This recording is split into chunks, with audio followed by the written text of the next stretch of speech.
in a couple seconds. I'm nervous to say anything. I believe we're live. Okay. Thank you. Thank you. Good evening, everyone. Welcome to the March 22nd, 2021 meeting of the St. Louis Park School Board.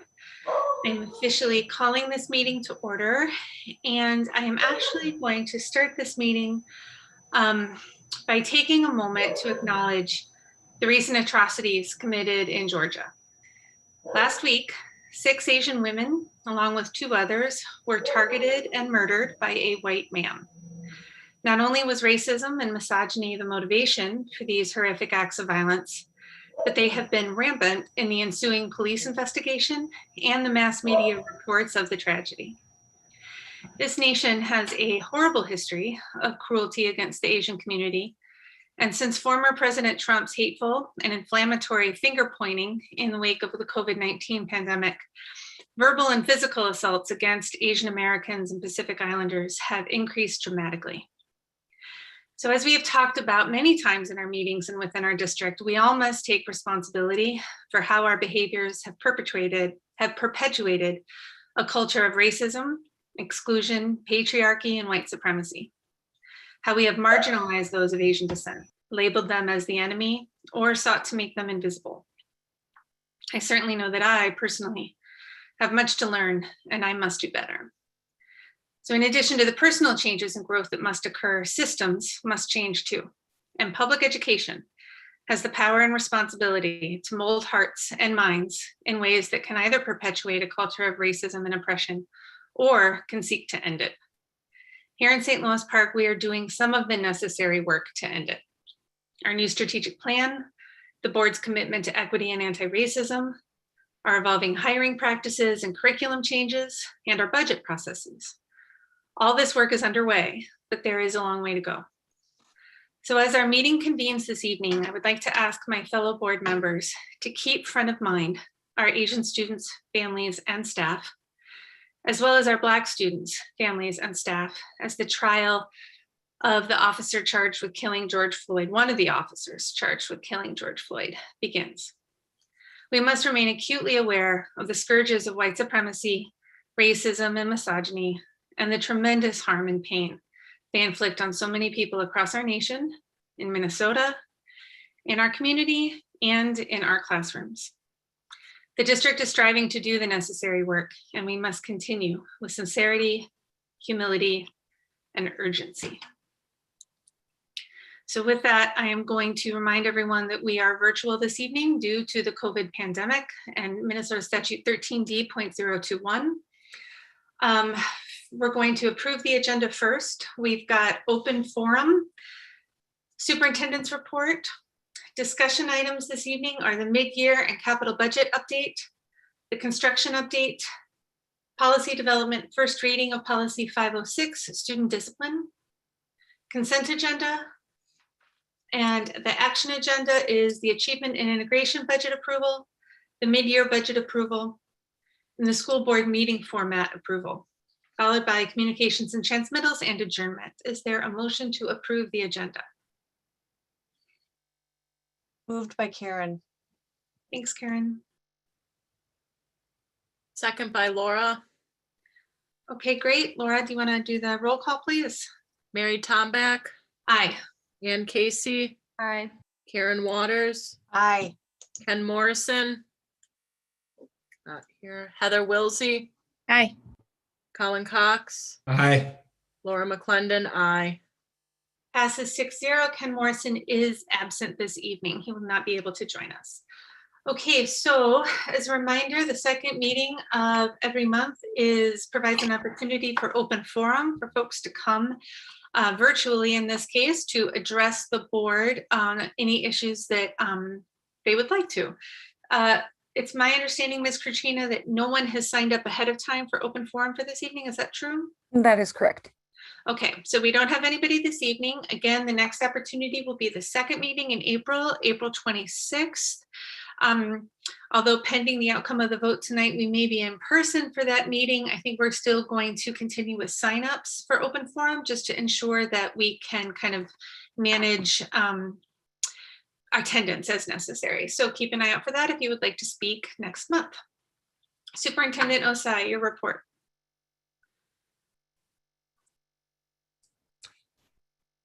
Good evening, Chair Tomback and members of the board. This evening for my superintendent's report, I would like to just highlight a couple of items. But before I do so, I just want to take a moment to thank you and acknowledge you and the board for your courageous leadership and for the comments that you made in the opening of this meeting. As we know, as a school district, as a state, as a nation, we cannot be neutral on matters of racism, misogyny, or anything that dehumanizes people in this country. So I appreciate the leadership and responsibility that you all as a board have given me and all of my colleagues here in St. Louis Park Public Schools to ensure that we are creating opportunities for each child in this organization to make sure that their spirit is energized and enhanced in a culturally relevant and racially conscious manner. So thank you for that. And for my report this evening, I would like to start off by just providing the school board an update on the status of our high school principal search. And I'm excited to share that Ms. Lanisha Paddock and Mr. Xavier Reed were selected as finalists for the high school principal position. Ms. Paddock is currently the principal of Battle Creek Middle School in St. Paul Public Schools. And Mr. Reed is currently serving as an associate principal at Irondale High School in the Mounds View Public School District. Both candidates were the top choices of the stakeholders who participated in the process. And I just want to take a moment to thank all of the staff, the parents, guardians, students, and community members and district level administration who participated in the process. The final round of interviews will occur this Wednesday, March 24th. And it's important to note that during the interview process, I was very pleased and excited by these candidates because they both demonstrated a skill set that aligns with the strategic direction of our organization. And if all goes well on Wednesday, I plan on bringing a recommendation to the board at the April 12th school board meeting. As a form of an update, the next thing that I would like to do is just provide an update on the status of our next vaccination point of distribution. So as you all are aware, and I shared some of this at our March 8th school board meeting, on March 5th, we had a successful vaccination pod here in St. Louis Park Public Schools at our high school in the field house. And we're really thankful and have a great deal of gratitude for Hennepin County to be able to now host another vaccination point of distribution event, which is scheduled on April 12th from 9 to 4 p.m. And this event will occur in the same location, the high school field house. And at the last event, we were able to vaccinate over 600 people. And of that 600, 300 of those people that were vaccinated were St. Louis Park Public School staff. The event on the 2nd will provide an opportunity for those that were vaccinated on March 5th to receive their second dose of the vaccine. And again, I would just like to extend my gratitude and appreciation to Hennepin County and the St. Louis Park Fire Department for their collaboration and support of this event, and most importantly, for providing this opportunity for our staff and for our community. Lastly, as a form of an update or just as a form of this report, I would just like to share, if you're not aware, that the Minnesota Department of Health recommends that children and teens who spend time near people outside of their immediate household to get tested every 2 weeks through the end of the school year. And for students who participate in extracurricular activities or co-curricular activities, the Minnesota Department of Health recommends that those students get tested every week. And there are many options to get tested, and each option is available to students and families at no cost. And, the state is really working hard to make it as easy as possible to get these appointments scheduled. And, they're working on situations where families can get an appointment for their entire family at once. And I've utilized the community testing sites multiple times, and I can attest that they've made it, really streamlined and easy to access. But for our families and our students, certainly can access any community testing site or order an at-home testing kit or get tested through their regular healthcare provider. In an attempt to make this process easier for students, the Minnesota Department of Health is now allowing or giving students access to Vault at Home test kits. And in order to really create some efficiency around this, students are able to bring those Vault at Home saliva test kits to school to be submitted back to Vault through the school district's collection and submission process. And we'll be sharing more information about this with students and families in an upcoming SLP communicator. In addition to testing, I would also like to take this opportunity to remind families that the CDC has published guidance on domestic and international travel during this pandemic. And if you are planning on traveling during spring break, it is recommended that you get tested 3 to 5 days after travel and stay home to self-quarantine for a full 7 days after travel. This is even if the test comes back negative. And, you know, I shared a little bit about this week with families and last week in the SLP communicator, and really following this guidance, both as it relates to testing and the self-quarantining really gives us our best chance to keep our schools open and our staff and students safe. And a lot of the guidance is around focusing on if you're traveling. And I would also add to that, if you're planning on, or if you participate in activities here locally that put you at potential risk, that you follow this same guidance, because it's really our goal and hope to sustain these in-person learning opportunities that we've created for students through the remainder of this school year. So again, there'll be more information shared about student testing and more information shared about family testing in an upcoming SLP communicator. But I did want to take time this evening to just reiterate the importance of this, because if everyone does their part, you know, it really will increase our chances of sustaining in-person learning opportunities for our students for the remainder of the school year. And that concludes my report for this evening. Thank you very much, Superintendent Osai. All right, moving on to our discussion items. First is the mid-year and capital budget update.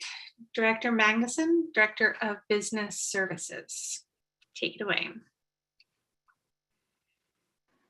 Good evening, Chair Tomback, Superintendent Osai, and members of the board. Tonight we're going to do an update for a couple of budget years, as has been our practice. So tonight we've got a couple of purposes. One is to prepare the board to take action later tonight on updating our mid-year budget for fiscal year 2021. And then we're going to give you a quick update about our budget planning for fiscal year 2022. Locking in our general fund budget assumptions, and then giving you a preview of the capital budget. No action required on those items for fiscal year 22. Just to step back and recall how the budget works. If you look at the top of this diagram, we've gone through a data gathering process between August and December, taking in new data about student enrollment, staff that have been hired, all of the things that have resulted in costs and savings and new funding from the pandemic, and the things that we know so far about the legislative session. And then we began to prepare some details for the budget so that the board could begin to approve, including our mid-year budget, and then prepare in June to approve the final budget. And then we'd be implementing the budget for students in the fall. This is the detail of that overview, the data gathering process, the preparation process, and we're way down here now into the approval process of the budget. So we've come a long ways. We've met several times with the board and the Finance Advisory Committee. And so we're down in here at our school board meeting tonight with an update and a request for some approval later. So we're first going to start with the mid-year budget update, and Brooks Grossinger, who's our controller, is going to walk the board through those items. Thank you, Patricia. So this budget update is going to give us a more accurate reflection of, you know, what's happened thus far in the year and how we anticipate the rest of the year ending, and also give us a more accurate starting point for our FY22 budget preparation. So we'll start with the general fund budget adjustments. On the revenue side, we have a reduction of 1.1 million in state aid. This is mainly due to lower enrollment numbers. Moving on from that, we have a increase in state special aid, 855,000. I won't go too much into this one, but this is an accounting shift. So it also has offsetting expenditures on the right-hand side there. Federal aid, we have some increases in our title programs. The other federal aid is our various categories of COVID relief. through the federal government, 1.9 million. So this will also have offsetting expenditures that I think have been presented in prior meetings. On the expenditure side, we'll see an increase in the budget there to offset this. Then we have a small reduction in some other categories, mostly due to inability to hold sporting events and such things like that. So the bottom line is $1.6 million increase in revenue. And then when we go to the expense side, there's an expense increase of 2.0 million. And like I said, a lot of those had to do with the revenue offsetting expenses, but we also had some budget reductions from the buildings, from athletics, and from transportation savings. Bottom line of a $396,000 decrease to our fund balance, bringing that percentage down from 13.24 to 12.27% with our anticipated ending point for FY21. This will show our general fund breakdown of the assigned and restricted categories.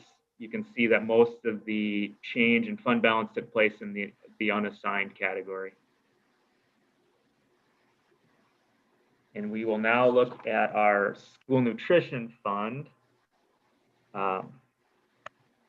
Adjustments here included $1.3 million decrease in sales and state/federal aid. These are our main revenue drivers, meal sales and state and federal reimbursements. And this is simply due to reduced number of meals with school being out of session. So we also resulted in reduced expenditures of $598,000. We had some staff take layoffs. We've reduced meals served, which reduced food costs and material costs. Back to the revenue side, the big one is the federal aid, the $792,000. That we will use some anticipated federal aid to offset our budget deficit that we anticipate here. So $792,000 of federal aid will go to the school nutrition fund, and then that will hold them steady for the year, a break-even budget, as we'll see on the next slide. Their fund balance, if all goes as budgeted, will remain at $114,675 with a break-even budget for this year. That is school nutrition. Community service is a similar story. 1.193 million in federal aid we will use to cover their anticipated deficit for the year. Fees, rentals, we have a reduction there of 2.4 million. I think one of the main pieces of this is also the child care, not having a full year of that revenue. So there is also corresponding expenditure decreases in salaries and benefits due to staffing reductions, purchase services, and supplies and materials. So we have $1.2 million increase in revenue and a $1.1 million increase in expenditures. If we go to the next one, that'll show our community ed breakdown by categories, the break-even budget for this year, and what we anticipate fund balance being at year end for community service.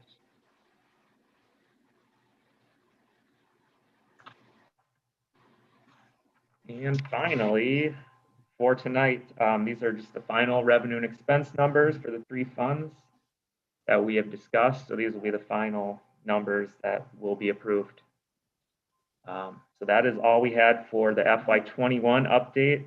And thank you for your time. I'll turn it over to Yuki Dozier, who will discuss items related to next year's budget. Actually, before we do that, I think that, yeah, Clerk McClendon had a question. Thank you, Chair Tomback. Just as a review from trying to make sure that I have this correct in my mind, we, as many districts across the nation did, we did get money, COVID relief from various funds, whether that's the state or the federal. However, what I'm seeing is it's not necessarily enough to cover what we spent or anticipated expenditures. Is that correct? You are correct. We've received Well, it works out pretty nice. The 1.9 million is what we've actually received in the general fund already, and we have spent that on a number of items, from just supplies, some staffing, to some equipment. We have another 1.9 million that is on its way. Most of that, as you will see, was used to cover school nutrition and community service. Okay. So we did use that up to keep those two funds from going into a deficit. And I would also, Director McClendon, add that, this is Patricia, I would just add that we still have a declining fund balance in the general fund. And as additional federal or state aid comes to us, it's remains sorely needed. As we try to end last year, we are predicting here another decline in our already declining fund balance. And as we move into next year with the same kinds of expenditures that we might anticipate as we open and try to be fully open for the school year. So we have spent everything that we've gotten, and we are anticipating this next level of funding so that we can remain open and fund the costs that we need. We're very fortunate to have a fund balance, but that only goes once, as you know. Thank you. Can I get one point of clarification too then? So, so my understanding is that the latest round, the 2021 Act, had money in it. Are you saying that these budgets account for some of that money too, or we'll see that later? We don't know yet. The one that just passed last week, no, we have not. That one is not budgeted for. Okay. I think rounds 1 and 2 are what we have budgeted for. Okay. Thank you. Anyone else want to clarification or questions on what we've heard thus far before we go to Mr. Dozier? Okay. Moving on. All right, so thank you, Brooks. So I will be talking about our general fund budget assumptions. So previously, kind of as a recap, we've had recommendations that was brought on by our Finance Advisory Committee. So the first recommendation that we brought to the board was obviously our general fund, our general education funding formula, which we're anticipating to be at 1% this year, or this upcoming year. Moving from there, we have our student enrollment, which was presented as well. That was currently at 4,862 adjusted pupil units. We're looking at it as, obviously, that was more of a COVID type number. So now we're trying to identify what these trends are looking like moving forward. And we're kind of anticipating that there might be an increase, but we're hoping for an increase, but based off of where we are currently, that's where we are. So moving into number 3, we have our fund balance minimum. So within the revenue constraints, what we want to do is build an expenditure budget that maintains an unreserved fund balance of at least 10%. So now the board has approved a 6% fund balance. Typically, I know there's some confusion there, so I want to just kind of provide just some clarification behind that. So the reason why we're saying a 10% fund balance that we want to try to withhold is if you kind of give like a perspective, if we have a 6% versus a 10%. So Brooks had just talked about he gave an outline of what those items look like. So our general fund unexpended expenses, that was roughly about $65 million. So if you think about what would 6% of $65 million look like, that's roughly about $3.9 million. If you go to a 10%, that's roughly $6.5 million. So if you think about that, exactly what number, or from a millions dollar standpoint, what kind of absorption can we have? We feel a lot more comfortable at that 10%. And that's why the board or the FAC made that recommendation. And then moving into number 4, we have our maintain our local revenue. We have an increase, or we recommended that we increase the student activity fees, meal prices, but also maintaining the high school student parking fees at current rate. One thing that I kind of want to note there is with these increases, it's not necessarily a major increase, but what it will do is it will offset some of these expenses that are associated with these areas. So moving from those budget recommendations, we talk a little bit about some of our fiscal recommendations. So our balanced budget. So the district is currently projected at a deficit spend for this current year. If you think back to last year, we had a million deficit, which was budgeted, but we had that $1 million deficit that we have to include into this deficit that we have that we're looking at currently. Obviously, we know that the deficit that we have for this current year is really based off of our enrollment, but no understanding where we were in the past, where we are currently. We want to make sure that we strive to at least return our balance, or at least have a balanced budget moving forward.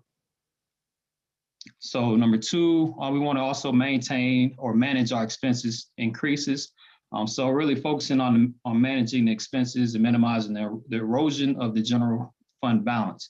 One thing that I kind of want to talk about there is really what we're really saying is we want to kind of place restraints on allowing certain expenses to happen. So the expenses that typically what we're talking about right now is more so from a labor cost standpoint. So what we don't want to do is we don't want to exceed what that formula increase might be coming from this year. Typically in the past, we have exceeded that, or we came to a number that was somewhat close to that. So what we want to do is we want to make sure that we don't exceed that number. And number three, we want to be able to grow our resident enrollment. So to focus on significant effort to recruit and maintain resident students. In addition to that, what was presented from the FAC, we talked about kind of like creating these census groups. Just really identifying where these trends are. If kids are leaving, what's the trend? Why are the kids leaving? And really coming up with solutions to be able to retain and also grow our resident student enrollment counts. So I think this is a graph that I'm sure we all was presented in a previous board meeting, but these are just some of our potential deficit reductions. It's kind of you have different fund balances that are sitting here, but we also have budgets that we can have reductions in to be able to get to this number that we're looking for. So you start from the bottom, we have our basic skills or our compensatory funds. We have about $823,000 that we can utilize in general fund expenditures. And that's primarily maybe shifting over some general fund salaries that we charge to some of our licensed staff, that we can shift that over to our basic skills. So you move up to the next line, we have our sub budgets. So that's a budget, that's not a fund. So that's a budget itself. So we roughly this past year and historically, we spent about $700,000 or a little over $700,000 in subs. So what we want to do is we try to find ways to decrease that if we can decrease it by 50%, we can find ourselves with about a $353,000 reduction there.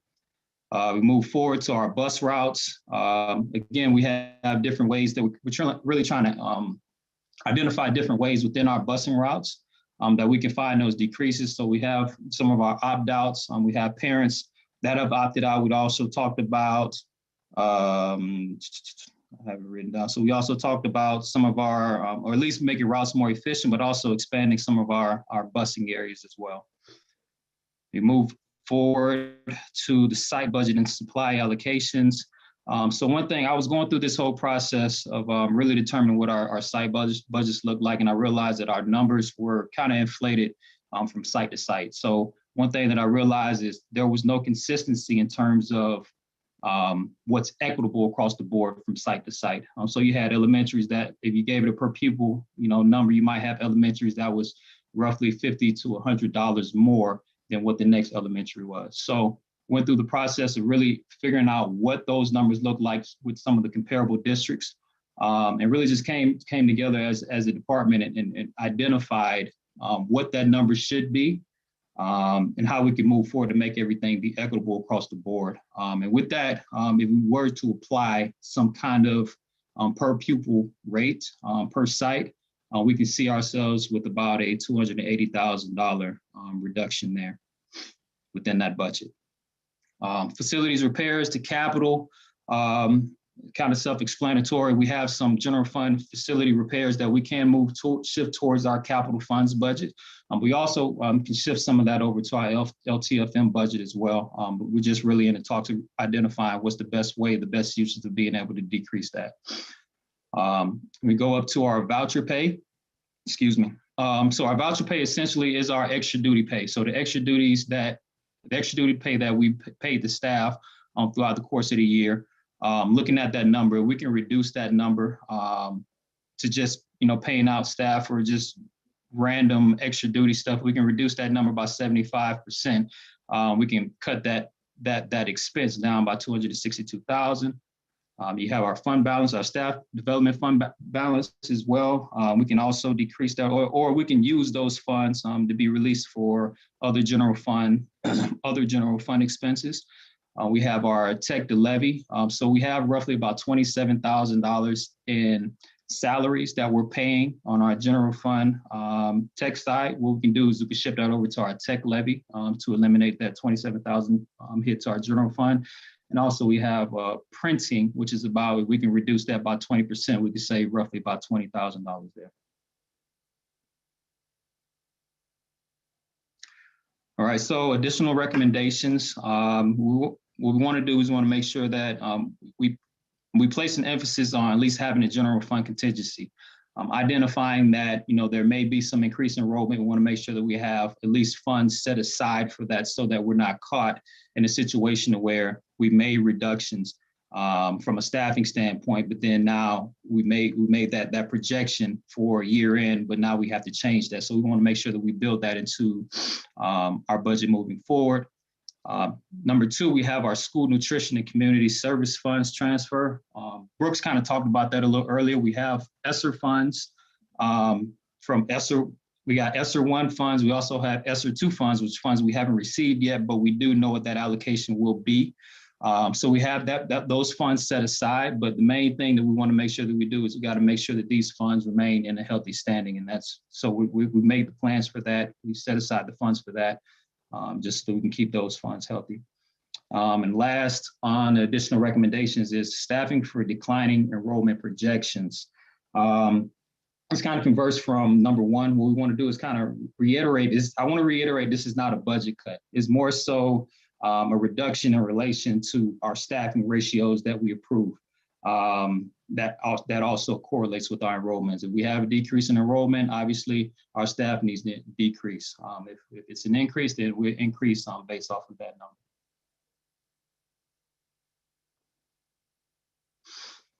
And last, school board action. There is no school board action required tonight for my side of what I was presenting. These assumptions will be used to prepare our fiscal year 22 budget to school board action in June.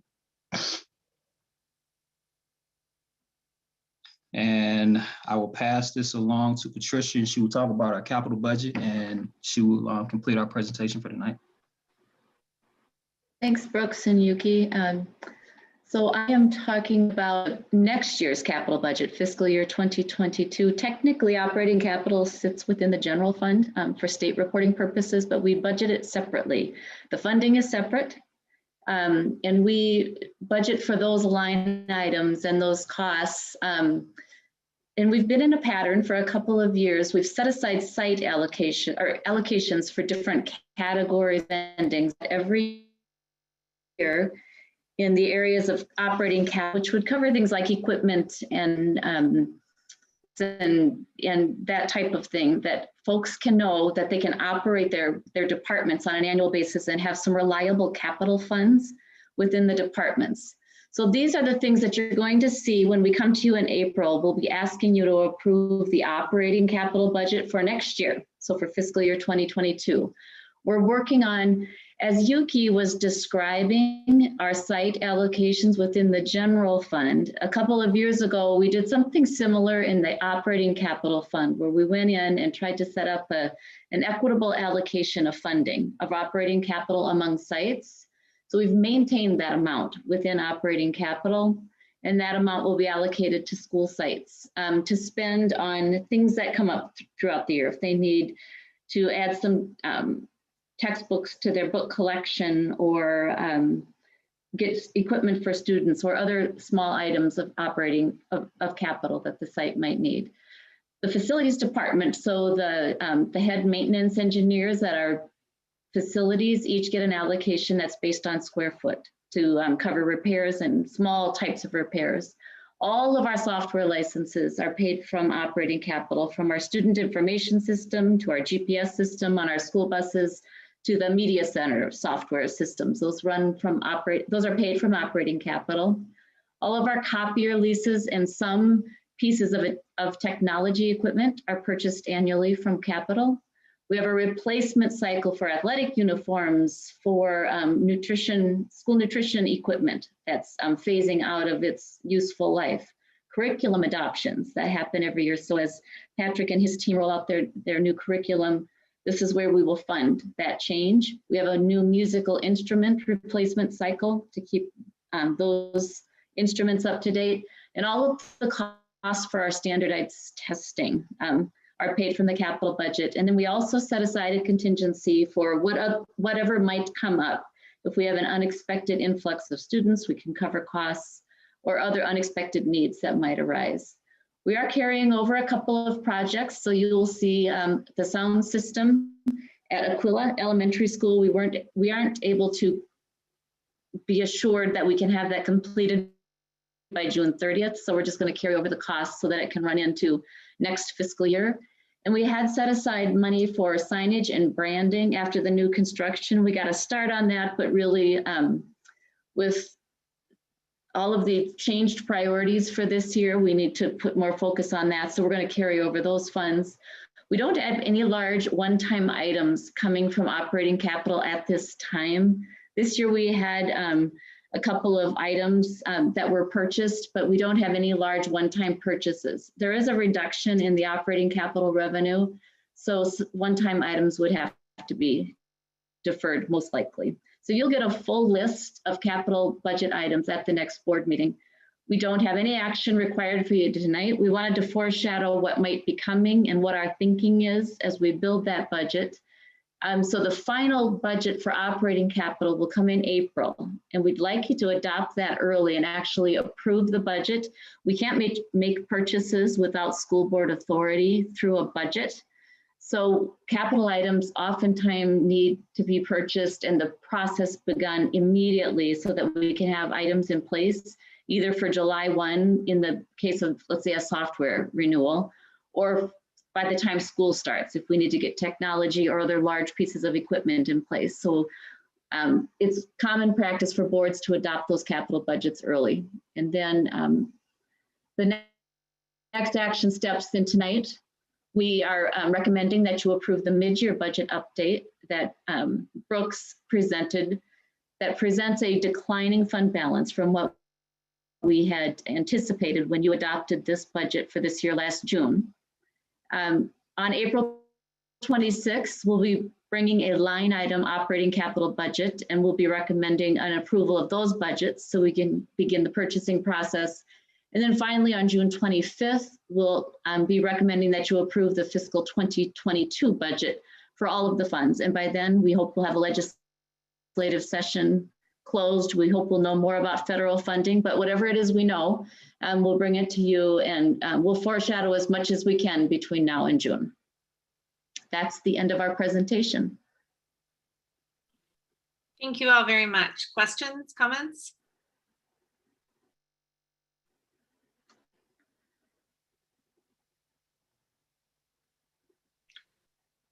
Quiet group tonight. I'll speak for everybody then when I say that I know that finding places to cut the budget has got to be one of the hardest parts of your job. And I understand that a lot of stress comes with that and a lot of discussions and a lot of deliberation. So thank you very much for everything that you've done to try and come up with something to make the pain a little bit easier next year, although I guess I'm not sure that's the right phrase. We will be keeping our fingers crossed for good news from the legislature and good enrollment numbers for next year. And we'll see this again on the action agenda and see you all again in April. Okay. Thank you very much. Next up, actually, Ms. Magnuson, you're still hanging out again along with Mr. Bravo to talk to us about the construction update, where money is going to come into play again, isn't it? Yes, that's right. Thank you very much. We're here tonight, and this is Tom's show. He does a wonderful job, and I'll just say it again, that we're very fortunate to have Mr. Bravo with us. He's going to walk us through tonight a couple of items about the bond referendum projects from the last bond issue, and then an update on our solar project. So I am going to just hand it over to Tom Bravo at this time. He is our Manager of Facilities and Safety. Thank you, Patricia. Chair Tom Beck, Superintendent Osai, and school board members, I want to give you an overview of where we are. I did talk about this in January. I just want to recap some of the things about some of the obstacles we're going to be facing as we move forward to the last few projects. And I do want to start with, we have been very successful. By the end of the summer, we will be about 5/8 done of all the projects, which is, I think, a tremendous feat. So, but one of the issues that we've always had, and I brought it up a few times, and we still continue having, is construction costs. Because of issues that have come up with riots and natural disasters, construction costs have gone up 6% or even more in certain areas for the last few years, and it's still going up. We're getting letters left and right about materials, especially metals, that are going up 15 to 25%. So we just can't see anything good about things that are rising, but we understand that this is the way it is. Things that are also increasing, of course, is labor costs. As baby boomers are retiring, and we all know that, and I'm one of them, the baby boomers, there's a lot of trades that are starting to have big impacts. And some of them are demos, of course, concrete. You can't really find a bricklayer too much anymore in the United States. There's not too many of them left. So, you pay for what's out there, and what we're trying to do is try to think creatively of other alternatives, but it's started to hit hard in the United States. And of course, COVID-19, a lot of companies went under and shut down or have changed their methods. As I said, I think in January, a company will not be building anything anymore and put it on the shelves for someone to purchase it and then get it in 3 weeks or 4 weeks. Nothing will be built unless the PO is cut, unless the money's set aside and things like that. And now it's taking, example, furniture used to be 10 to 14 weeks. Now it's 18 to 24 weeks because they just won't build it unless they have the guarantee that you're going to pay them. And then finally, of course, we have more regulatory changes. We just got another notification just about a month ago that there's another change for the Uniform Building Code. And this is one of the things that it will impact the last projects at the high school, mainly the high school. It won't be at Central, but mainly the high school. As you can see on the slide there, we're located in what's called Tornado Alley, which there's a possibility of 250 miles or more of wind that could hit the Twin City area as well as other states. Because of that, the Uniform Building Code has put in a new regulation saying that anything that's additions to, especially schools, we have to have what's called a storm shelter. We have talked to powers to be in the state and so forth, and we have said that schools already have storm shelters, but this is a new code that says that you have to actually have a storm shelter that can withhold 250 miles or more, which is hurricane type winds. So that's going to really put a burden on the cost for additions that we have to do. So as you can see, this is one thing I shared with the group in January, and now with the storm shelters, we have some revised estimates. And Patricia and I, we pondered to this. This is very tough to share with you because we've been fiscally responsible. We've held our monies based on the 2017 budgets. We haven't, been foolish in how we spent it, but costs have risen so much that you can see here the kitchen renovation now is going from 6.4 to 11.7 and so forth. And it's just painful to share this with you, but it's a reality. And not only this district is facing, but in talking with my colleagues, other districts are facing. They have to shave back some of their referendum projects that they were hoping to do. We are fortunate that our projects, we were way underway with most of them before all this hit. And the storm shelter is really hitting a lot of school districts, and they're adjusting what they're trying to do. So as you can see, we went from, we have a 20.5 million that we haven't touched. And now it's up to about 38.5 estimate or $16.5 million over what we have. And so the plan is to, first of all, before we do that, we did look at a lot of cost containment strategies, and I think you know that. We purchased our chillers early, which thanks to you that you approved it. We saved that much money because that's what it would cost if we would have bought the chillers at the time that we were thinking of buying. We're going to reduce our construction management services across Anderson, and I will be taking over that role 100%. Thanks to Patricia and Aston's support and agreement that, they have trust that I can do that, and I know I can because I've done this in the past. And the bidding peaks. We're going to be bidding in July. Normal schools don't bid in July. They bid sometime in November, December, as you know that, school districts. But we're going to do in July because we're hoping that we're going to get contractors that are looking for work next year. And because our high school projects are over a year long, that they will feel like this is something that they want to build a bit aggressively and keep the costs down so that we can get the best costs with our contractors. And then we're going to bid our projects in parts so that we don't jeopardize the whole project. We're going to be putting it in a base bid and an alternate so that we can make sure that we are spending the money that we have left to the max. So with that, let Patricia give the timeline of what we both agreed upon. Yeah, I'm trying to check to make sure that my microphone's on. Okay. So as Tom said, thank you very much, Tom. As Tom said, we're going to be doing our project bidding this summer, which is different than normal. And as we're on pace, we will complete the middle school additions and that remodeling, just like we have the previous bids on time and within the budget that was allocated. And we're also going to move the adult options program, ABE, to Central Community Center into the building as it stands without a renovation, just to save the costs of the lease levy on that space. And I think they're very happy to be moving over there. And we're hoping that we can get to that remodel sometime later in the project. So that will be happening this summer. By August, we're hoping to bring really better bids than we had hoped, but we probably have pretty good estimates in Tom's estimates there. We hope that they're within those new estimates for the board to accept and determine which projects we can complete. And along those lines, we would like the board to begin considering when our next bond issuance might be.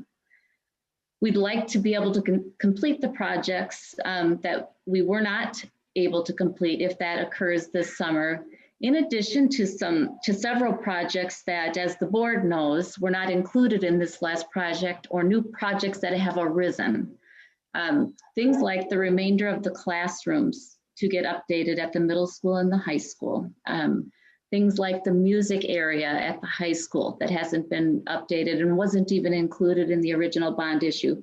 Things like the track that needs to be replaced and adding a turf field in that track area so we can expand our use for both curricular and co-curricular activities in those spaces. In addition to renewing our technology levy. This November will mark 9 years with that levy. It has a 10-year life. So we really do need to get that tech levy renewed and talk about how much we want that tech levy to be as we move into our one-to-one project with our students. So as much as we do not like to talk about this, St. Louis Park Public Schools is one of those school districts that doesn't have access to deferred maintenance funds like some of the larger districts in the state. We're hoping to get that changed through the legislative process. I do not see it happening this year. But we do need to have access to deferred maintenance funding to do some of these projects that we're talking about, and they could be accessed that way. And our only way to access that is through a voter-approved bond issue. So as much as I don't like talking about that or the tech levy renewal, the time has come for us to get really serious about the timing on that. We could go as late as August if we wanted to put something on this November's ballot. And you can run a technology levy or a bond issue off of a general election date. So it wouldn't have to be in November. Just want to get that into our thinking. Come October, we'll be beginning construction on the final projects for the high school. And then as we close them out, it will be in 22 and 23. And by December of 2023, we hope to have the last of those projects completed. Dr. Magnuson, I want to just take a moment to point out that of the 7 members of the board right now, actually only 2, Director Waters and Director Morrison, were on the board when all of these plans were made for this project. And so the remaining 5 of us actually have not been involved in a considering of a bond issue before, or in these construction issues or concerns. So I definitely want to just make sure that we flag that and we kind of plan for a little bit of extra time for some education and learning about what that means and how we go about communicating that with our constituents in the community about what all this looks like. Absolutely.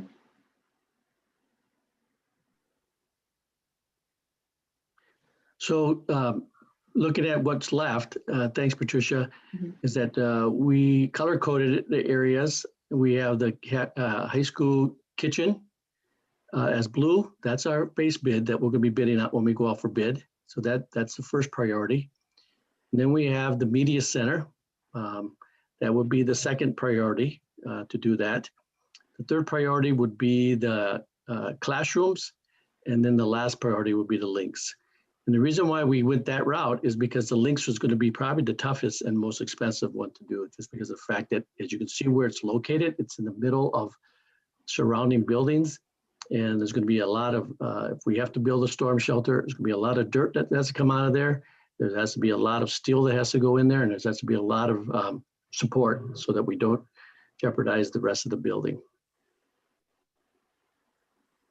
And then there's some still we have the pictures of what it looked like. Again, that's the cafeteria, learning, and media center. And then, of course, the final one is the outside. Oh, and the fifth one would be I'm sorry, I missed it. Would be the parking lot. That would be the fifth alternative. And that's just to move the buses off of 33rd onto our grounds, and then actually build some additional parking in the back area and redo the grounds areas. And then finally, when the day comes that we hope that we will leave the building that we're leasing and move back to Central, along with the renovation of ABE. Because Patricia stated that we're going to move ABE over, and they're excited. Our plan is so that we don't jeopardize any services, that when we actually start the construction, we will start on the level that they're not on, remodel that level, and then move them to their new home. And that will be just a smooth transition while we remodel the second floor level. Any questions on construction part of it? The only thing I guess I want to add on to is that I hope that the community, and I know the community has seen what we've done so far at the elementary schools and parts of the middle school. And I think that they're very happy and knowing that we have done everything we could to be fiscally responsible and to make sure that the projects run smoothly. Any questions? I have a couple of questions. If that would be okay. One of my questions was related to the shelter, and I don't need to know all the details of it, but I'm sort of curious about what this shelter, what is it like, has to be a space that holds all students kind of thing. And then the other question has to do with the cost of the increases in the cafeteria and some of what might be driving some of that. And again, I don't need detailed specifics, but I'm just trying to get a general sense of both of those projects. Yes, in talking with the state and also talking to the city, because I asked the city how they feel about this, to be quite honest with you, and they said you have to have a space that can hold whatever your additional square footage is, and it's based off of student ratio and staff ratio. So let's say example would be if we built a 1,000 square foot addition, and it could hold 300 people. The shelter has to hold 300 people. So we're working on it. we're trying to figure out more and more, but I know that this is a difficult thing that was thrown upon us, and we're not, mad at them because this was something that they felt that is necessary for where we live, but we just want to know how we're going to do this. So the shelter is related to the addition itself, not to the whole building capacity. The addition itself. Got it. And we have two additions, the link and the cafeteria. Got it. And so is that other cost in the cafeteria? Is that because of that same shelter requirement? Correct. Because we're taking a cafeteria and we're doubling its size. Thank you. You're welcome. Can I just add on to that question? This is Heather. I'm wondering, so is it only the high school because of the date that it was passed? You don't have to do anything for the middle school with that huge addition? Correct, because we had the permit for the middle school, but we don't have the permit for the high school yet. Oh, I see. Okay. Well, at least that's good. At least it's only at one school. Yeah. We just wish maybe we would have passed next year. Yeah, true. I appreciate Heather's commitment to being half full this glass. And then Tom, related to something you had talked about before, we had some preliminary plans with the track in the back of the high school, and something that, again, we had not anticipated but is being imposed upon us is the watershed situation. Is that so? Again, it's another example of how we can have all the best intentions and practice and care, but once we start going into something, another government entity can impose something upon us that we did not anticipate nor budget for. And so then it's upon us to figure it out or wait until we've got the funds for it. That's the correct process, correct? Correct. Thanks, Karen. And you're right. Not only did the regulatory changes hit us, but other events hit us that whoever thought it, we're going to have COVID pandemic, in 2017. I didn't even think about it. And all these mass riots and things like that are, causing, a demand in certain products. Plywood, you can't get plywood without paying 4 times more now because of what the demand is. So yeah, we feel bad, but we want to be upfront and transparent and just let you know that we're doing what we can and we will get as much as we can done.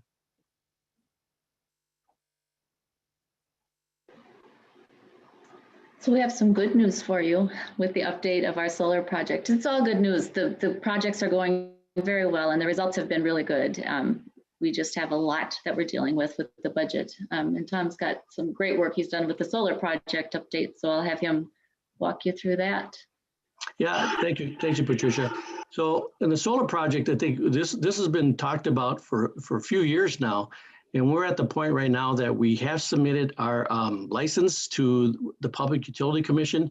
Believe it or not, we have to get approval by the Public Utility Commission because we're going to be generating electricity just like Xcel Energy and so forth when these projects are all done. And the state of Minnesota is very curious, like everybody else, that you're going to be a electrical generator of power, alternative power, and that we want to make they want to make sure that we're doing it the right way. So as you can see, this is what our proposing that we submitted. This is what it's going to look like at the high school, and the blue on the left-hand side are a lot of little solar panels on the roofs. So we covered as many roofs as we could. We had a structural engineer at the cost of the solar company come and check all our roofs, and this is where they felt that given the live load and the dead load, and the live load is like the roof itself, the materials, the dead load is like the snow and now our solar panels and how much a roof can hold so that we don't collapse a roof. And these are the areas where solar panels can be held because it meets and exceeds the live load and dead load of materials on a roof. What you're going to see on top on the right-hand side, it says proposed. That's where we're hoping to get 884 solar panels. Based off of what we're seeing right now, we can only get 643 solar panels.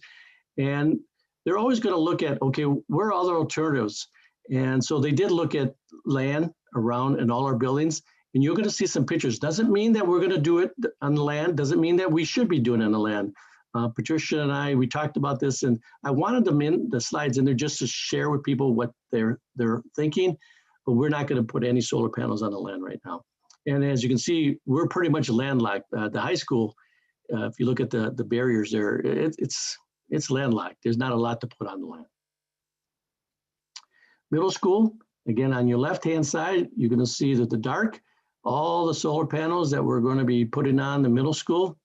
And we proposed 780 through the state, and with the revision plans and the state, and the structural requirements, we can get about 643. Again, we're landlocked. City owns the land on the top side of middle school, and we own the rest of it. So.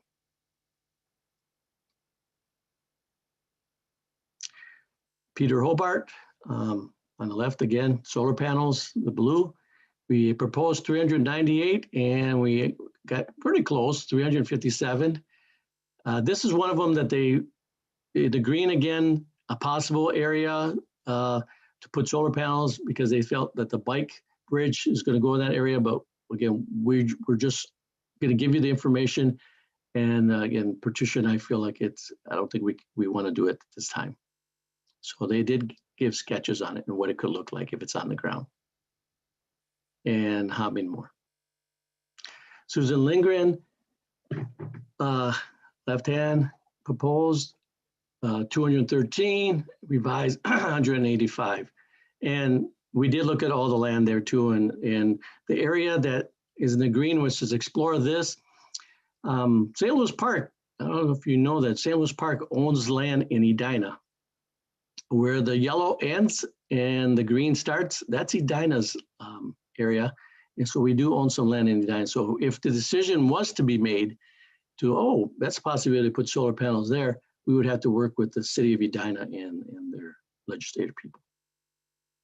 And that's where it might look like. Aquila, this one's a tough one because we couldn't put too much solar panels. We proposed 331 with all the roofs we had there, and we could only get 43 in there just because of the fact that when Aquila was built, and we didn't know this until structural looked at it. When Aquila was built, it was built with a dead load and not too much of a live load, but not too much of a dead load. The dead load is mainly again for the snow, so it doesn't collapse. So they felt that structural felt that they couldn't put solar panels without jeopardizing the roofs. So this is where, again, they proposed that to make up some of it, maybe on the ground somewhere. And on the next slide, it would just show that where they think that they could put it behind the school and alongside.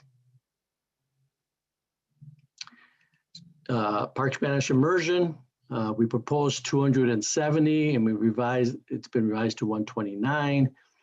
Again, looking at some of the roofs that we've redone, and I wish we could do on all the roofs that are there, but they felt the structure couldn't hold it.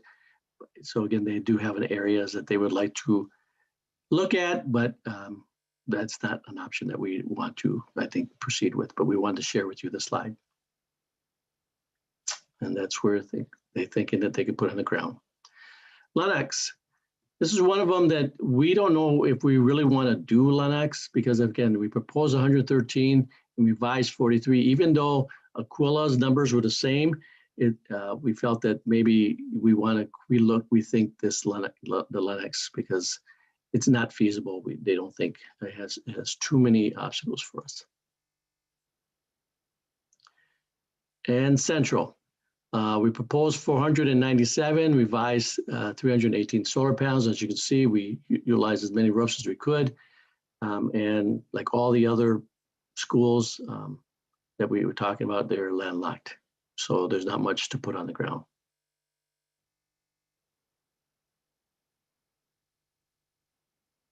Okay. This one's building and grounds, Tom. And then buildings and grounds, building and grounds, we proposed 36. Believe it or not, we got more solar panels on buildings and grounds. When they built maintenance garages, they built them pretty strong. So, but we do have an area behind the football field that is not used a lot, then that's what they want to propose there again, but we're not going to accept that one. But we want to share it with you. So the next steps, of course, is we submitted our letter to the Public Utility Commission. They are reviewing it now, and we will have to revise our PPA, which is telling us how much savings that we're going to have, because we're not going to be putting as many solar panels as we hope that we are. But as you can see, there's going to be still a lot of solar panels. Based on what we're seeing right now, 1/3 or 28% of our energy when this project is done is going to be alternative energy, and that's big for this district. All districts, if you look at the bigger districts, 1/3, it's massive. So we should be proud of that. Beginning installation, we hope that it'll be the fall of 2021 after the PUC determines that we meet the requirements. And again, it's because we're going to be generating electricity, and completion of in the fall of 2023. So we're going to be saving, for our district our size, we're going to be saving quite a bit of money every year. Questions? Mr. Bravo, I've got a lot of assumptions going in my head, most around student safety and aesthetics, but could you just spell out a little bit the reasons why you and your team and Ms. Magnuson have ruled out putting solar panels on the ground? Yeah, one of them you hit is student safety. They would have to be fenced off because we don't want people going in there and tampering with them. That's electricity that's flowing through the lines, and we don't want anything to happen to anybody. Plus, on the ground, it's a lot harder to maintain than up on the roofs itself. So, we could possibly look at the ground in the future. And that's what we told them, is that we're looking at the future as we start to look at referendum funding and things like that, that maybe we decide that this is the way we want to go and change the way our ball fields are or kids play areas are, and that we could actually put a solar farm or solar panels on the ground. But right now we decided that's not the way to go. Reasons make complete sense. I just wanted to make sure that everybody was on the same page with that. Oh, who has other questions or comments? Karen? Yeah, I know you've done a really good job in the past, Tom, of working with our high school students at the Roots and Shoots group, and the city also has a climate action initiative. And if you could speak a little bit to that. It's harder now with COVID, right? The kids are not so easily accessible, but I know they're keenly interested in what the school district is doing in support of their efforts. And if you could comment on that, please. Oh, yes, thank you. So with this, we have been, like Karen said, we have been working with Roots and Shoots and some school, city officials. And given what was signed a year ago, I think it's a year ago, that we want to be 100% alternative energy by 2035 or 2040. When this project is done, as you can see, we're going to be 1/3 of our energy is going to be alternative energy. And because Xcel Energy is being very aggressive in the future, and they're hearing what the public is saying, 80% of their electricity by 2030 is going to be alternative energy too, if cities and districts want to pay that price. So we will, by 2030, have the ability to not only gain the values of our solar panels by 1/3, we will now then look at how we could get onto Xcel Energy's alternative energy and be 100% well before the agreement that the district made with the city. And this is more aggressive than most districts and other cities too. So we're excited about it. We're moving along. We hope that we don't have any hiccups with having solar panels, but we were told by the company that's going to sell them, they are stockpiling them for us. And if something did fall through, other companies are looking for solar panels too. So I think we're in a good position. So thank you, Karen. Anybody else?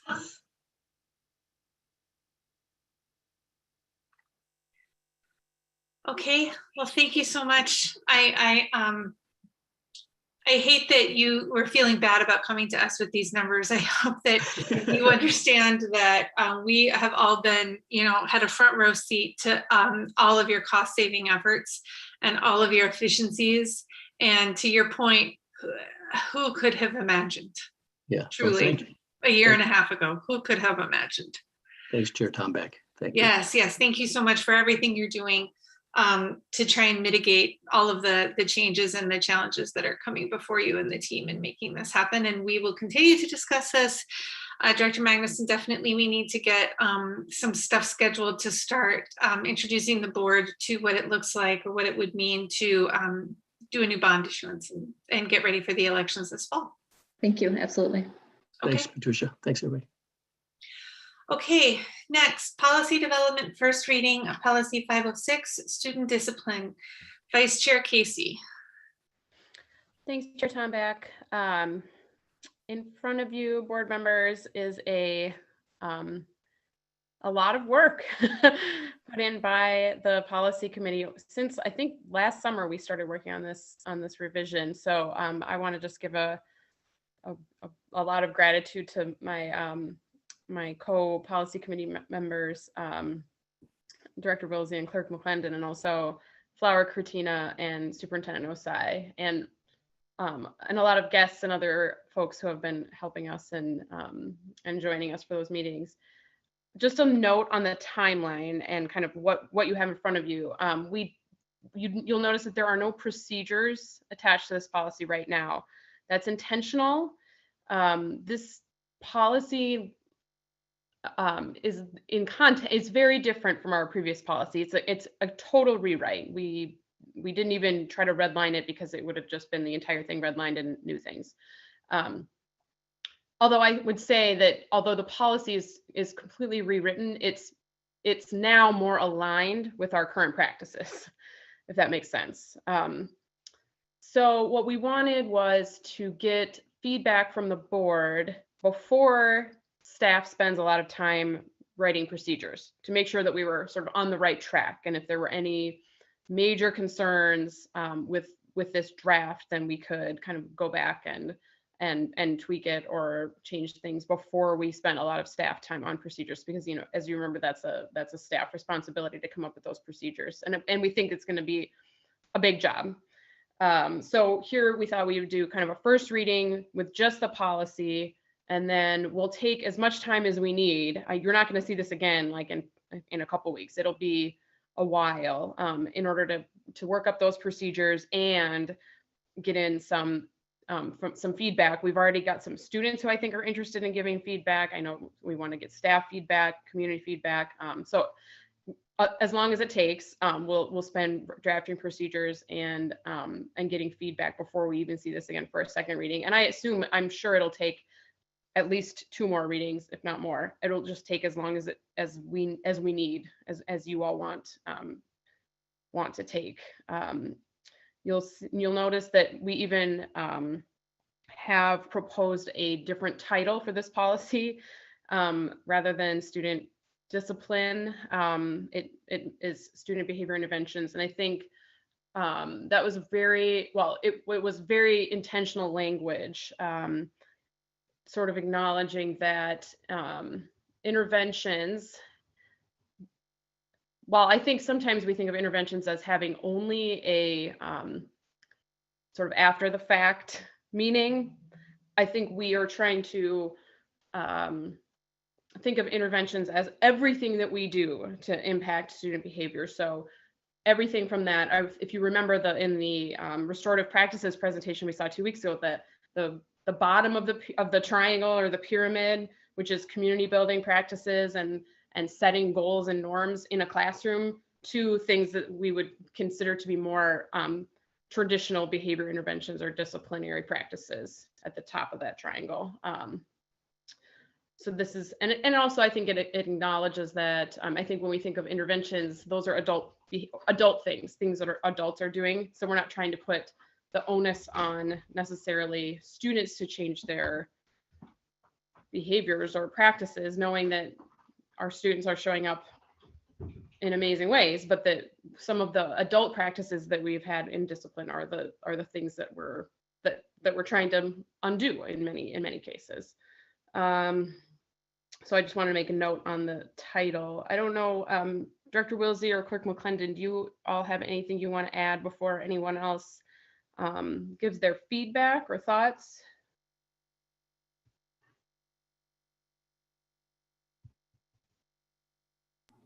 No, I think you did a really nice job summarizing it. Thank you. So and just in terms of process, I mean, board members, feel free to speak up now, and then again, we're gonna keep working on this and getting feedback, and so this isn't gonna be your last opportunity to have your voice heard. Although I guess I would say if there's something here that you really don't like or really want to have a conversation about right now, before we spend more time doing procedures and feedback, like please speak now if you can. And if not, if something comes to you later, reach out to Superintendent Osai or myself, but we'd love to hear from you now. I want to just make sure that folks who are listening, our community, our staff members understand the importance and the significance of this policy. First of all, I don't think that there's any policy that has been rewritten or paid as much attention to in a really long time, perhaps with the exception of the gender inclusion policy that was basically written from scratch. But this is a tremendous undertaking that Heather and Laura and Anne have graciously committed to. This is above and beyond time. And so I want everybody to understand how big of a job that this has been and will continue to be for the three of you and for Flower and the other consultants, so to speak, that are kind of helping. So thank you all so much. And then I also am hoping that our community can understand that when we talk about looking at policy through an equity lens, when we talk about how policy changes are key to enhancing equity in our culture and our community, this is a perfect example of where that comes into play. Ideally, it's coming into play in every single policy that we review before us. But student discipline has been an area where significant amount of harm has been perpetuated against students of color historically, and where white students have been treated disparately or more favorably under these same policies. So I want to just call out, to kind of link it to what I said at the beginning of the meeting, to link it to our work, our strategic plan, everything that we're doing. So much of that shows up in this work and in how we educate students, how we protect students, support students, educate students, and how we expect adults in our organization to do that specifically. So I say all of that to underscore in every single way I can the value and the importance of a policy like this one. So along those lines, yes, there's a lot of meat here. There's a lot to get into. There's a lot of different ways that board members can contribute their thoughts. Obviously, anybody can chime in now. I know that Director Morrison isn't able to be here tonight, but he had a particular interest in this policy, so I'm sure he's going to want to discuss it further. I know that because there are legalities involved, I would request that we do have our attorneys look at this when we're getting closer to a final version, just to make sure that we are aligned there. I've got some kind of notes just of my own that I'm going to send you all separately, or send the committee. Hopefully, is that going to be an open meeting law violation? I hope not. I'm going to think through how to do that best. It's mostly wordsmithing. Send it to Anne. Yes, as the policy chair. Yep. Yes, and then Anne can do with that what she wants. Thank you. But I just hope that my sincere, heartfelt thanks is heard and felt. And yeah. Anybody else have anything that they want to say about this at this first reading? May I, Mary? Yeah, of course. Again, my gratitude to Anne and Heather and Laura. This is, as Mary mentioned, it's a huge amount of work. And for me, it is especially important because I have watched the district commit to racial equity coaching, and I've insisted that the board really dig deep into reviewing our policies on a regular basis and especially implementing what we ourselves are learning about racial equity. And this particular policy is the best work thus far in our attempts to really change how we operate for the best intention of all of our students and staff. And in my opinion, there's just some little tiny tweaks related, and I've already sent those to Ann and Flower. But I want to thank them for this work. And, you know, we just had a little presentation about our buildings are moving into 21st century type of learning, and our policies need to evolve into the 21st century as well. And when this policy was first adopted in 1984, we were a different country back then than we are now. And it is time. And I'm really grateful to the team that has put in the hours and hours of work just to get to this point. So thank you so very much. I just wanted to clarify or get clarification on one thing. And I think it almost goes without saying, but I just want to be clear, like, just because we don't, because we're sort of under the old policy doesn't mean we're making improvements in these areas right now in terms of discipline or corrective or what kind of, however we think about it, because this policy will help guide us, but it doesn't prohibit us. What we have right now doesn't prohibit us from making changes to what we're doing in terms of discipline or behaviors, because we heard about restorative practices, for example, and we've heard that we're doing work in that area, which isn't really addressed, I don't think, in our previous policy. But we're still going ahead with that kind of stuff, right? I think you're exactly right, Colin. I don't think our current procedure certainly doesn't prohibit anything like that. And it's already been, as we heard, it's already been happening at all of our sites. So in many ways, this policy, this new draft, is aligning with our current practices rather than throwing out current practices. I only bring that up because thinking like taking our time on it doesn't really hurt us. It means that we're just being very sincere in what we're doing here, and we have a very solid and clear guidance for what we do in the future. But we're already making progress, so it's not like by sitting on it and taking our time with it, we're hurting ourselves in major ways. Absolutely. Thank you. Okay. Well, great. Please get notes or comments to Ann if you haven't already. And we'll just be ready to put this back on the agenda whenever you all are ready. Super. And for anyone who's watching, the board packet is on the website, the St. Louis Park Schools website, and this policy is in there. So if you're watching and you want to see the draft, it is already posted on our website. And of course, it should go without saying, but I'll say it anyway. If you then, as a community member, do have comments about this draft, please, you can email Vice Chair Casey directly. You can email the school board on its general website, any way that is easiest for you to get in touch with us and offer your thoughts. That is welcome and appreciated. Okay, great. The consent agenda. Is there anything that anyone would like to pull off of the consent agenda this evening? Hearing nothing, is there a motion to approve the consent agenda? I'll make that motion. Colin here. Moved by Colin, I can second. Laura, could you do roll call, please? Yes. Mary Tomback, Aye. Ann Casey, Aye. Karen Waters, Aye. Heather Wilsey, Aye. Colin Cox, Aye. Laura McClendon, aye. Passes 6-0. Next, the Achievement and Integration Budget Approval. It is recommended that the school board approve the Achievement and Integration Budget as would be presented to us briefly by Dr. Patrick Duffy, Director of Curriculum and Instruction.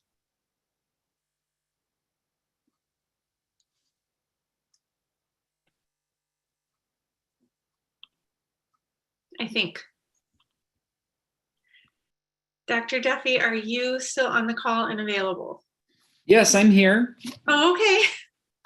You just speak to, I'm sorry if I wasn't very clear. Would you mind just introducing this for us and just reminding the community or informing the community what we're about ready to approve?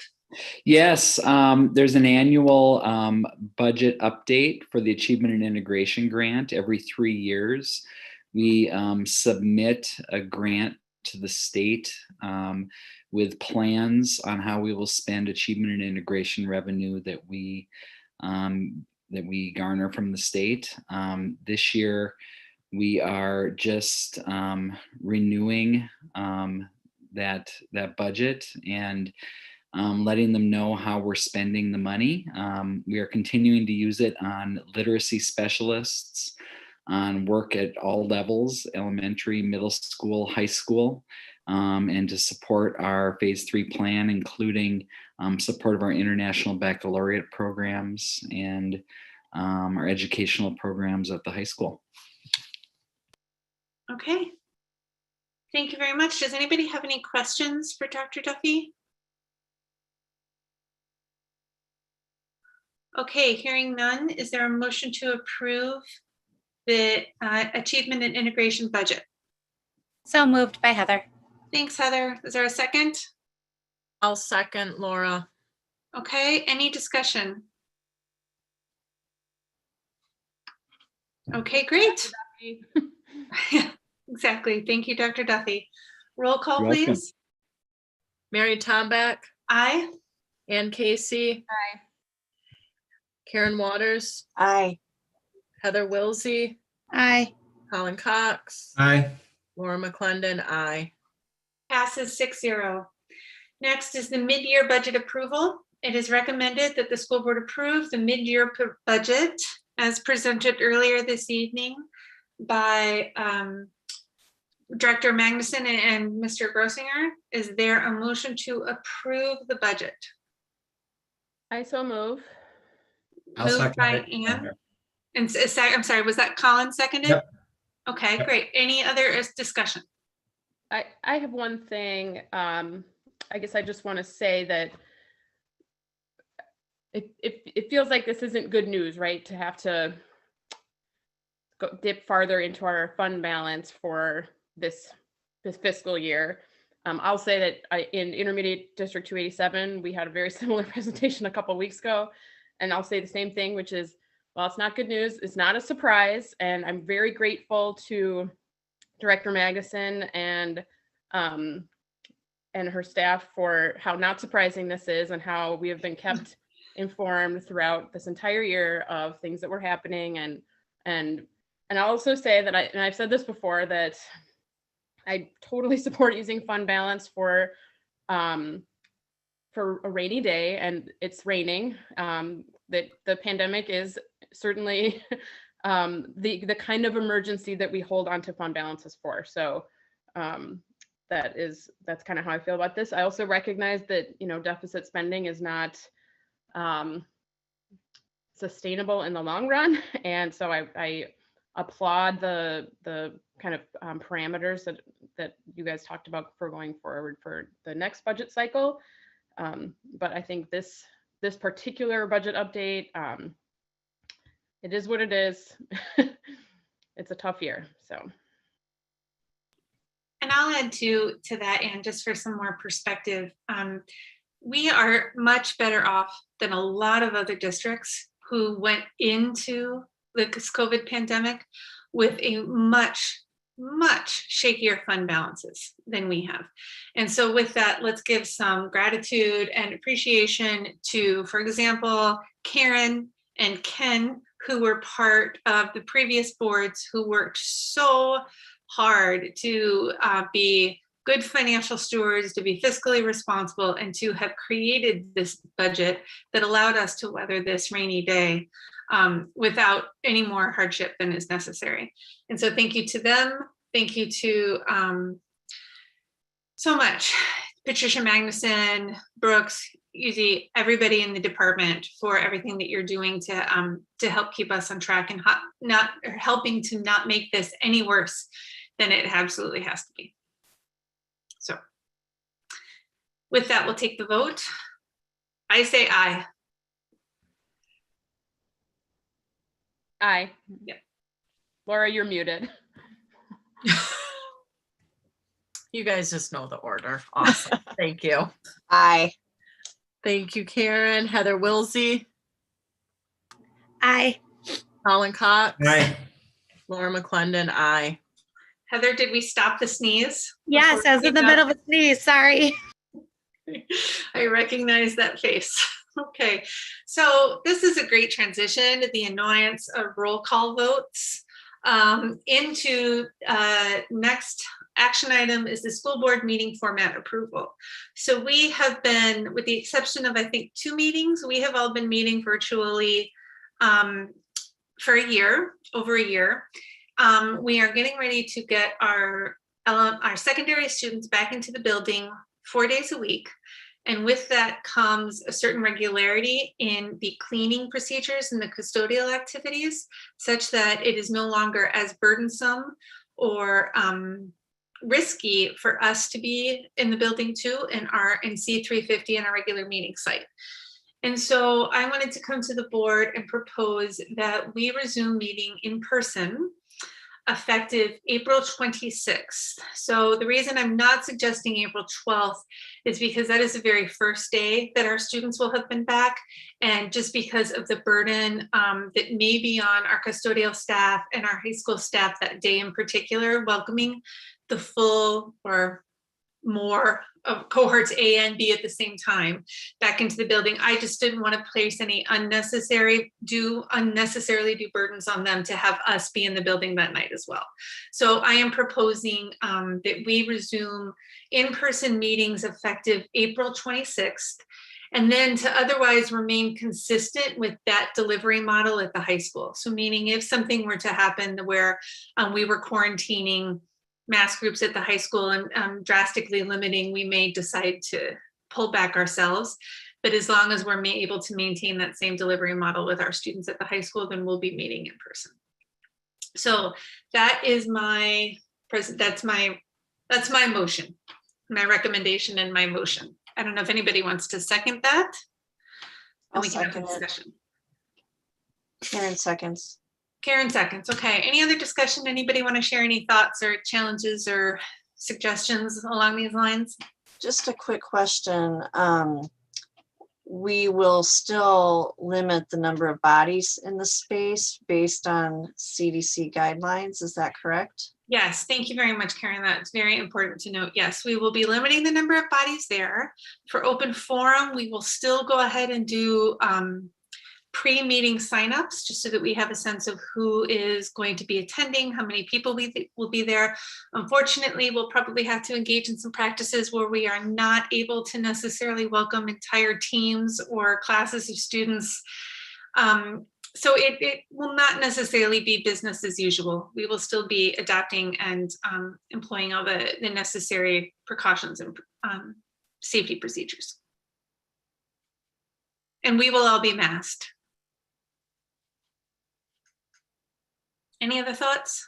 Thank you, Mary. Thank you, Mary. I think that April 26th is a good time to start too. Good. And I know that we're all knocking on lots of wood here that we get to stay there for more than 2 meetings this time. And really, I'm doing the whole thing so that Laura doesn't have to do roll call anymore, just to save her from this practice where we can all just go back to raising our hand and saying aye. Okay, so with that, I vote aye. Okay. Ann Casey, Aye. Karen Waters, Aye. Heather Wilsey, Aye. Colin Cox, Aye. Laura McClendon, aye. Passes 6-0. Somebody should definitely make sure that we let Ken know. And so wonderful. We'll be back together in person next month. Okay, communications and transmittals. Anything tonight? Well, I have a quick update from the St. Louis Park Schools and Community Foundation Board. just a quick thing that I just kind of want the community to know, because they're just such a generous and really supportive board that really cares a lot about our schools and the community.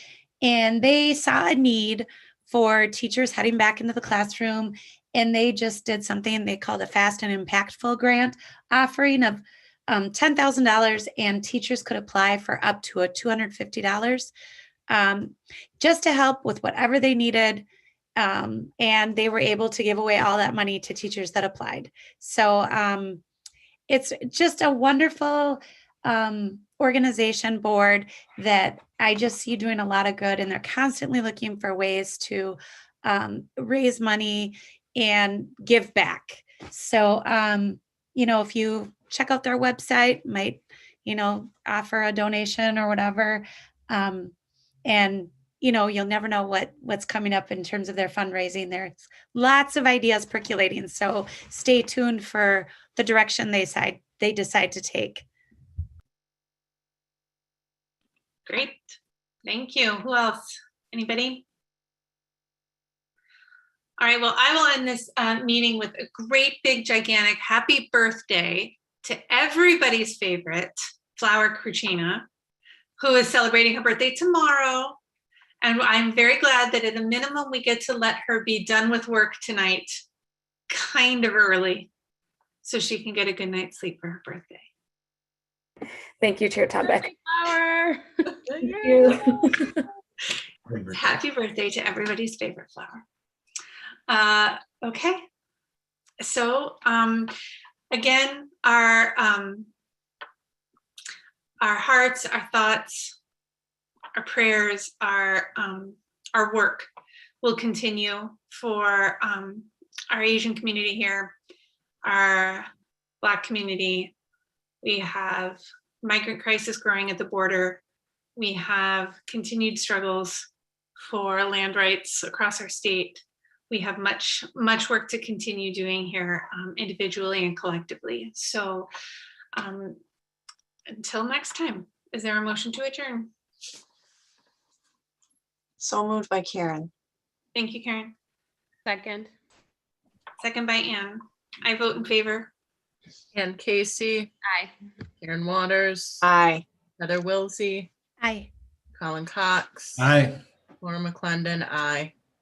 Okay, passes 6-0. Good night, everyone. See you. Have a great spring break. I think everybody is going to get some time off from school anyway. So see you all in